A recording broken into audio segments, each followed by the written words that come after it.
La información de arte y cultura. La tarde de ayer falleció el actor Gustavo Rojo a los 93 años de edad. Nació a bordo de un barco que atravesaba el Océano Atlántico rumbo a Uruguay. En la década de los 40 llegó a México y desde entonces destacó su trabajo en cine, televisión y teatro.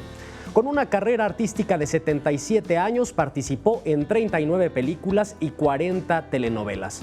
El actor destacó no solo por su profesionalismo, sino por su educación y excelente trato con sus compañeros de trabajo.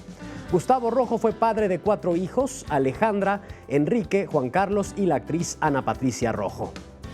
Y como ya es tradición, varios espacios culturales ofrecen diversas actividades en la Noche de Museos. Esta actividad es realizada el último miércoles de cada mes, en la cual los museos de la Ciudad de México ofrecen un horario nocturno de servicio.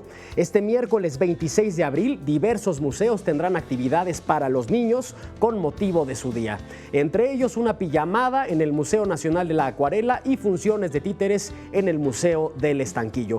Para consultar la programación pueden ingresar a www.facebook.com/Noche de Museos. Hasta aquí la información de arte y cultura. Yo los espero la próxima semana con más información. Regreso contigo, María.